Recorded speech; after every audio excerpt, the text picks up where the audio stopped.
ನಮಸ್ಕಾರಗಳು. ಈ ವೇದಿಕೆಯಲ್ಲಿ ಉಪಸ್ಥಿತರಿರುವ ಎಲ್ಲ ಸಂಘ ಸಂಘಟನೆಗಳು ಮತ್ತೆ ಈ ಪಪ್ಪಿಯನ್ನು ಅಡಾಪ್ಟ್ ಮಾಡ್ಕೊಳ್ಳಲಿಕ್ಕೆ ಬಂದಿರೋರು, ನಮ್ಮ ಪಾಲಿಕೆಯ ಹಿರಿಯ ಅಧಿಕಾರಿಗಳು ಎಲ್ಲರಿಗೆ ನಾವು ನಮಸ್ಕರಿಸುತ್ತಾ ಒಂದು ಎರಡು ವಿಚಾರ ನಿಮ್ಮ ಮುಂದೆ ನಾನು ಹೇಳಲಿಕ್ಕೆ ಇಷ್ಟಪಡ್ತೇನೆ. ಒಂದು, ನಮ್ಮ ಮಾನ್ಯ ಸರ್ವೋಚ್ಚ ನ್ಯಾಯಾಲಯದ ಗೈಡ್ಲೈನ್ಸ್ ಮೇರೆಗೆ ನಮ್ಮಲ್ಲಿರುವ ರಾಯಣಕೆರೆಯ ಆಪರೇಷನ್ ಥಿಯೇಟರ್ಸ್ ಮತ್ತೆ ಅಲ್ಲಿ ಇನ್ಸ್ಟಿಟ್ಯೂಷನ್ ಅಲ್ಲಿರುವ ನಾಯಿಗಳನ್ನು ನಿರ್ವಹಣೆ ಮಾಡಲು ವ್ಯವಸ್ಥೆಯನ್ನು ನಾವು ಈಗಾಗಲೇ ತಯಾರಿಸಿದ್ದೇವೆ. ಅಲ್ಲಿ ಪೂರ್ಣ ಪ್ರಮಾಣದಲ್ಲಿ ನಮ್ಮ ಆಪರೇಷನ್ ಥಿಯೇಟರ್ ಮತ್ತೆ ನಾಯಿಗಳು ಅನಿಮಲ್ ವೆಲ್ಫೇರ್ ಬೋರ್ಡ್ ಗೈಡ್ಲೈನ್ಸ್ ಪ್ರಕಾರ ಏನು ಕೊಟ್ಟಿದ್ದಾರೆ ಆ ಪ್ರಕಾರ ನಾವು ಮಾಡಲಿಕ್ಕೆ ಸಿದ್ಧರಾಗಿದ್ದೇವೆ.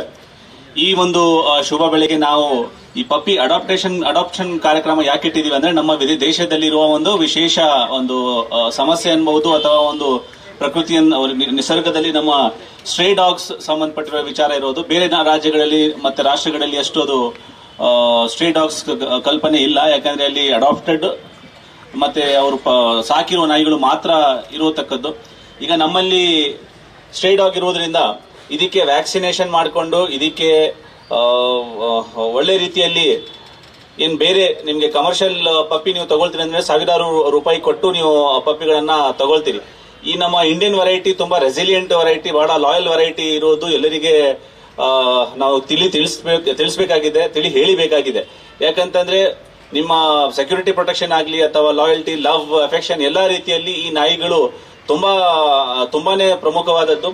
ಆ ಲುಕ್, ಅಪಿಯರೆನ್ಸ್ ಕೂಡ ನೀವು ನಮ್ಮ ಸ್ಟ್ರೇ ಡಾಗ್ಸ್ ಅಲ್ಲಿ ನೋಡ್ಬೇಕಾದ್ರೆ ಬೇರೆ ಬೇರೆ ಕಲರ್, ಬೇರೆ ಬೇರೆ ಲುಕ್, ಅಪಿಯರೆನ್ಸ್ ನಿಮ್ಗೆ ಒಂದು ರೀತಿಯಲ್ಲಿ ಅದನ್ನು ಪ್ಲೀಸಿಂಗ್ ಮತ್ತೆ ಅಫೆಕ್ಷನೇಟ್ ಆಗಿರೋ ರೀತಿಯಲ್ಲಿ ಇರೋದು ನಾವು ನೋಡ್ತೇವೆ.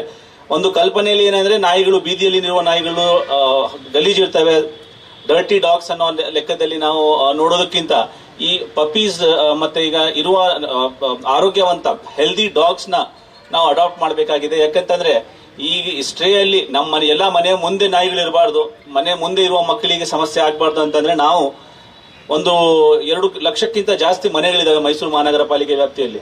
ಒಂದು 10 ಲಕ್ಷಕ್ಕಿಂತ ಜಾಸ್ತಿ ಜನ ಇರಬಹುದು ಅಂತ ಈಗಾಗಲೇ 2011 ಸರ್ವೆಯಲ್ಲಿ 9 ಲ್ಯಾಕ್ಸ್ಗಿಂತ ಜಾಸ್ತಿ ಜನ ನಮ್ಮ ಪಾಲಿಕೆಯಲ್ಲಿ ಇದ್ದಾರೆ. ನಾಯಿಗಳು ಪಾಪ್ಯುಲೇಷನ್ ನಾವು ನೋಡಬೇಕಾದ್ರೆ ಒಂದು ಸರಿಸುಮಾರು 50,000ಕ್ಕಿಂತ ಕಮ್ಮಿನೇ ನಮ್ಮ ಪಾಲಿಕೆ ವ್ಯಾಪ್ತಿಯಲ್ಲಿ ಇರೋದು.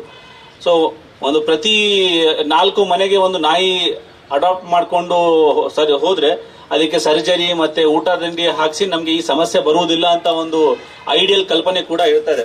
ಅದರ ಜೊತೆಗೆ ನಾವು ಈಗ ರಾಯಣಕೆರೆ ವ್ಯವಸ್ಥೆಯಲ್ಲಿ ಏನ್ ಮಾಡ್ತಾ ಇದೀವಿ, ಅದಕ್ಕೆ ಆಹಾರ ಕೊಡೋದಾಗ್ಲಿ, ಒಂದು ರೀತಿಯಲ್ಲಿ ನೋಷನಲ್ ಅಡಾಪ್ಷನ್, ಪ್ಯಾಸಿವ್ ಅಡಾಪ್ಷನ್ ಅಂತ ನಾವು ಹೇಳ್ತೇವೆ, ಅದು ಕೂಡ ನೀವು ಮಾಡಬಹುದು. ಆಕ್ಟಿವ್ ಅಡಾಪ್ಷನ್ ಅಲ್ಲಿ ನೀವು ಮರಿಯನ್ನ ತಗೊಳ್ಳೋದು ಅಥವಾ ನಾಯಿಯನ್ನ ತಗೊಂಡು ಅದನ್ನ ಅಡಾಪ್ಟ್ ಮಾಡ್ಕೊಂಡು ಅದನ್ನ ನಿರ್ವಹಣೆ ಮಾಡ್ತೀರಾ. ಪ್ಯಾಸಿವ್ ಅಡಾಪ್ಷನ್ ಅಲ್ಲಿ ನೀವು ಇದರ ವೆಚ್ಚ ಮತ್ತೆ ಇದಕ್ಕೆ ಆಗ್ಬೇಕಾಗಿರುವ ಚಿಕಿತ್ಸೆ ಸ್ವರೂಪದಲ್ಲಿ ಏನ್ ಬೇಕಾಗಿದೆ ಅದೆಲ್ಲ ನೀವು ಪ್ಯಾಸಿವ್ ಅಡಾಪ್ಷನ್ ಅಲ್ಲಿ ಮಾಡಬೇಕಾಗಿದೆ. ಇದನ್ನ ಜನರಿಗೆ ಅತಿ ಹೆಚ್ಚಾಗಿ ಜನರಿಗೆ ಗೊತ್ತಾಗಬೇಕು ಅಂತ ನಮ್ಮ ಆಸೆ. ಈ ಒಂದು ವೇದಿಕೆಯಲ್ಲಿ ಎಲ್ಲ ಬಂದಿರುವ ನಮ್ಮ ಮಾಧ್ಯಮ ಮಿತ್ರರು ಕೂಡ ಇದ್ದಾರೆ. ನಿಮ್ಮ ಮೂಲಕ ನಮ್ಮ ಜನತೆಗೆ ಹೋಗ್ಬೇಕಾಗಿರೋದು ಏನಂತಂದ್ರೆ, ಈ ಒಂದು ಶುಭ ಕೆಲಸ ಈ ನಾಯಿಗಳಿಗೆ ನಾವು ಒಂಥರ ನೋಡ್ತೀವಿ. ಯಾಕಂದ್ರೆ actually this is scientifically study ಮಾಡಿರುವ ನಾಯಿ, ಬಹಳಷ್ಟು ರಿಸರ್ಚ್ ಆಗಿರುವ ನಾಯಿ. ಇದಕ್ಕಿರುವ ಟ್ರೇಟ್ ಸ್ಟ್ರೀಟ್ ಸ್ಮಾರ್ಟ್ನೆಸ್ ಅಂತ ಏನ್ ನಾವು ಹೇಳ್ತೀವಲ್ಲ, ತುಂಬಾ ಸ್ಟ್ರೀಟ್ ಸ್ಮಾರ್ಟ್ ಆಗಿದ್ದಾನೆ ಅವನು, ಆತರ ಎಲ್ಲ ವಿಚಾರಗಳನ್ನ, ಕಾಮನ್ ಸೆನ್ಸ್ ತುಂಬಾ ಚೆನ್ನಾಗಿದೆ ಅಂತ ನಾಯಿಗಳು ನಮ್ಮ ಇಂಡಿಯನ್ ಸ್ಟ್ರೇ ಡಾಗ್ಸ್. ಅದನ್ನ ಸರಿಯಾಗಿ ನೀವು ನೋಡ್ಕೊಂಡ್ರೆ ನಿಮ್ಗೆ ಕಾಪಾಡುವುದು, ರಕ್ಷಣೆ ಕೂಡ ತುಂಬಾ ಈ ನಾರ್ಮಲ್ ಡಾಗ್ಸ್ ಗಿಂತ ಚೆನ್ನಾಗಿ ಅದಕ್ಕೆ ಗಟ್ಸ್ ಇರೋದು ಕೂಡ ಈಗಾಗಲೇ ಸ್ಟ್ರೆಸ್ ಕಂಡೀಷನ್ ಅಲ್ಲಿ ಏನಿರ್ತದೆ ಅದು ಕಮ್ಮಿ ಆಹಾರ ತಿಂದು, ಕಮ್ಮಿ ಇದೆಲ್ಲ ಇದೆ ಬಿಸಿಲಲ್ಲಿ, ಚಳಿಯಲ್ಲಿ, ವಿತೌಟ್ ಎನಿ ಶೆಲ್ಟರ್ ಅದು ಇರುವ ಒಂದು ಸ್ಟ್ರೆಸ್ ಇಂಡಕ್ಷನ್ ಅದಕ್ಕೆ ತುಂಬಾ ಆಗಿರ್ತದೆ. ಸೊ ತುಂಬಾ ಕಮ್ಮಿ ಬಂಡವಾಳದಲ್ಲಿ, ತುಂಬಾ ಕಮ್ಮಿ ಖರ್ಚಲ್ಲಿ ಅದಕ್ಕೆ ನೀವು ನಿರ್ವಹಣೆ ಕೂಡ ಮಾಡಬಹುದು ಅಂತ ತುಂಬಾ ರಿಸರ್ಚ್ಡ್ ಟಾಪಿಕ್ ಕೂಡ ಆಗಿದೆ. ಆದ್ರೆ ನಮ್ಮಲ್ಲಿ ಏನಂತಂದ್ರೆ, ಆಚೆ ಕಡೆ ಇರೋದು, ರೋಡ್ ಅಲ್ಲಿ ಇರೋದು ನಾವು ತಗೊಳ್ಳೋಕ್ಕಿಂತ ಪಪ್ಪಿ ಶೋರೂಮ್ ಅಲ್ಲಿ ಹೋಗಿ 1 ಲಕ್ಷ ಆಗ್ಲಿ, 10,000 ಆಗ್ಲಿ, 50,000 ಆಗ್ಲಿ ಕೊಟ್ಟು ತಗೊಳ್ತೀನಿ ಅಂತ ನಾವೇನು ಇಟ್ಕೊಂಡಿದೀವಿ. ಆ ಒಂದು ನಮ್ಮ ತಲೆಯ ಕಲ್ಪನೆಯನ್ನ ನಾವು, ಮೂಢನಂಬಿಕೆ ಕೂಡ ಹೌದು ಅದು. ಅದಕ್ಕೆ ನಾವು ಪರಿಹಾರವಾಗಿ ಈ ನಾಯಿಗಳನ್ನ ಅಡಾಪ್ಟ್ ಮಾಡಬೇಕು ಅಂತ ನಾನು ಹೇಳ್ಕೊಳ್ತೇನೆ.